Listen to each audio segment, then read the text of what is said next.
자, 이제까지 20번이 넘는 정책 가운데 가장 이야기가 많은 이 정책이 6.17 대책인 것 같습니다. 자, 그중에 오늘 다룰 내용은 이 분양 대출 관련된 부분입니다.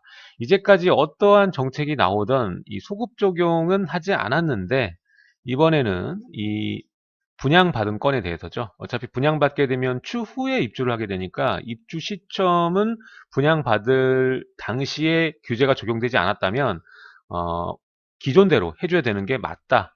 일반적인 논리인데 이게 지금 뒤집어졌죠. 그러면서 많은 분들이 이 피해를 입고 논란의 대상이 되고, 그리고 실제로 메일로 이 부분을 좀 다뤄달라. 아무래도 유튜브 채널에 많은 분들이 보고 있으니까 한번 소재로 활용해달라. 이러한 그 부탁이 많이 메일로 또 들어와서 다른 분도 이 내용을 다루시는 분들이 계시지만 저도 한번 다뤄보도록 하겠습니다. 자, 이제까지 정책의 그 방향은 하나입니다. 주택을 계속 사서 모으는 투기 행위를 막는 그러한 매수 수요 억제, 그러니까 투자 억제죠. 어떻게 보면 투자 억제로 가는 거였는데, 사실 분양을 받는 분들에 대해서는 일부 비규제 지역의 분양권을 노려서 전매를 통해서 수익 실현을 하려는 분들도 계시겠지만, 일반적으로 청약을 해서 내 집 마련을 하시는 분들 계시거든요. 아무래도 분양가를 조금 저렴하게 분양을 받고 추후에 입주 시점까지 조금씩 돈을 넣고 마지막에 그 2년과 3년이라는 기간 안에 내 집 마련을 하는 플랜을 짜는 게 보통 분양을 받는 분들, 실제 수요자분들의 전략입니다. 근데 분양 대출에 관련돼서 이 6.17 정책이 또 소급 적용, 그러니까 중도금 대출 내에서만 허용을 해주고 그 이전대로 대출을 해주지 않겠다라는 그 자세를 보이고 있거든요. 이게 또 바뀔 수도 있겠습니다. 하도 얘기가 많으니까. 근데 지금 현재 아직 그런 움직임은 없기 때문에 어떤 내용인지 같이 살펴보도록 하겠습니다. 시청하시기 전에 좋아요와 구독하기 부탁드리겠습니다.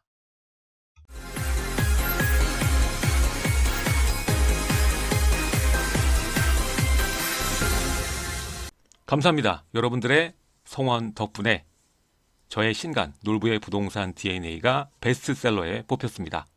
앞으로도 많은 사랑 부탁드리겠습니다. 지금 시작합니다. 자, 오늘 이 분양에 관련된 부분이죠.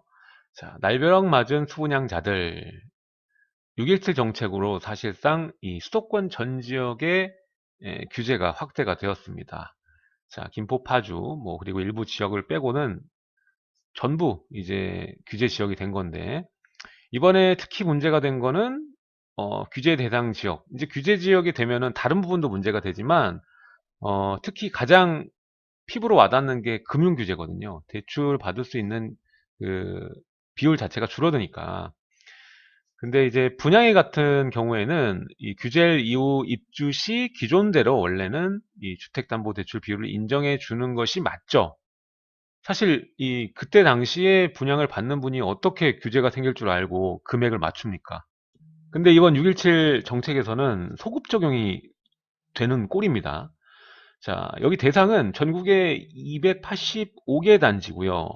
28만 3천 가구가 이번 규제의 그 어떻게 보면 잠재적인 피해 대상이다라고 볼 수가 있겠습니다. 실제로 제가 그 지인이 아니라 아예 그 친척이죠. 먼 친척 같은 경우에는 이 문제 때문에 그 조언을 구하기도 했습니다. 일단은 어떤 조언을 구하냐면 하도 정책이 많이 나오니까 지금 세대 안에 부모님이 주택이 있는데 이번 청약 당첨된 게 이제 규제 지역으로 되면 이 원래 가지고 있는 주택 팔아야 되는 거냐 뭐 이런 거 질문하시는 분도 계시고, 그리고 돈이 모자르는 거예요. 이게 되니까 지금 이 정책이 나왔는데 지금 원래 생각한 것보다 대출 비율이 줄어들어서 나는 지금 5천에서 6천 정도가 지금 부족하다 뭐 이렇게 얘기하시는 분도 있고요.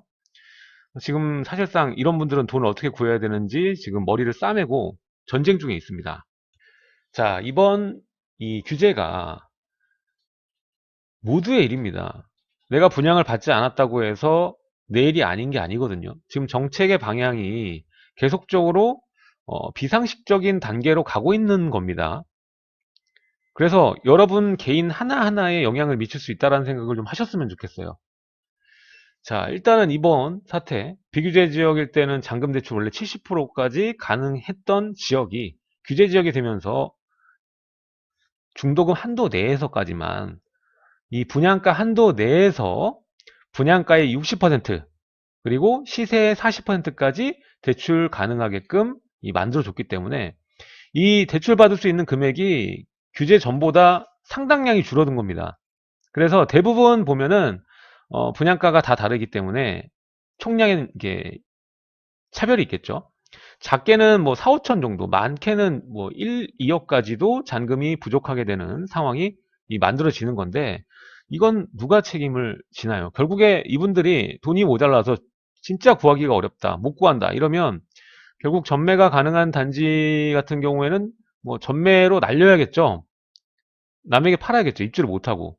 그럼 결국 또 뭐 현금을 많이 가지고 계신 분이 그 위너가 되거나, 아니면은 이분들이 지금 당장 입주를 못하게 되는 거예요. 서울에도 지금 뭐 분양받았을 때 전략 자체가, 내가 지금은 돈 없지만 일단 당첨되고 나중에 전세 껴놔야겠다라고 생각하시고 청약 넣으시는 분 되게 많거든요. 그쵸? 돈이 없는데도 지금 분양 받고 있어요. 근데 이건 아니잖아요. 이거는 이 사람들은 진짜 입주하려고 했던 사람들인데, 그쵸? 근데 이 사람들을 다 모두 실제 수요자들을 투기하는 사람들로 몰아가지고 지금 가는 거잖아요. 이 사람들이 본인은 투기하고 싶지 않고 입주하고 싶었는데도 불구하고 돈이 이렇게 뭐 2억이 모자라 버리니까, 아, 지금 당장 입주는 못하겠고 전세 한 바퀴 돌리자, 이렇게 되는 거예요. 그쵸? 그래서 이게 사실 그 사람 하나의 문제가 아니라 거기에 엮여 있고 여러분 하나하나에게 다 하나의 중요한 사태가 되지 않나라는 생각이 듭니다. 그리고 추후에 또 다른 정책들 어떤 게 소급 적용될지 모르게 되는 거예요. 소급 적용이 되면은 결국 피해자는 항상 나옵니다. 어떤 게 소급 적용될지 모르는 거고, 어떤 게 소급 적용된다 해도 여러분들 모두에게 영향을 미칠 겁니다. 굉장히 무서운 사태예요. 자, 그래서 이번에 그 6.17 정책, 특히 이 분양 관련된 대출의 강화는 사실상 실수요자를 위한다면서 죽이는 그러한 정책이다. 자, 지금 이 분양을 받고 돈이 있는 분들도 화가 날 거예요. 왜냐하면 내가 돈은 있지만 원래 들어갈 때 이 정도 금액만 예상했는데 더 들어가게 된 겁니다. 거의 차 한 대 값, 두세 대 값이 들어가는 거니까 당연히 화가 나죠. 자금 스케줄에 문제가 생기니까. 계획 자체가 틀어지잖아요. 덜 들어가는 거에 대해서는 아무도 뭐라고 하지 않습니다. 근데 더 들어가게 되면은 화가 날 수밖에 없습니다. 이게 뭐 규제가 장난도 아니고 어제랑 오늘 바뀐다는 게, 소급 적용 자체가 굉장히 비상식적인 겁니다. 쉽게 예를 들어서 이제부터 담배를 피우는 행위 자체가 불법이라고 칩시다. 오늘부로. 근데 이 소급이라는 것은 어제, 그저께, 1년 전, 2년 전 담배를 핀 사람까지 모조리 다 이 규제를 하는, 벌을 받아라, 과태료를 내라, 너 어저께 폈잖아, 뭐 이거랑 다를 바가 없는 거죠. 그래서 무서운 겁니다. 지금 있는 모든 이 정책들이 또 신규로 나올 때 소급 적용을 시키는 요런 게 나올까 봐.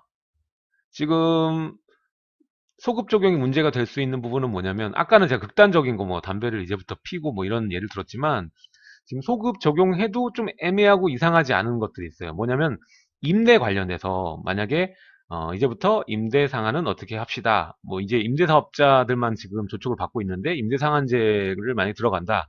그러면 지금 있는 임대 놔져 있는 것도 어, 규제에 영향을 받습니다. 이래 버리면 이것도 소급이거든요, 사실. 그러니까 이걸 안 하리라는 법이 없어요.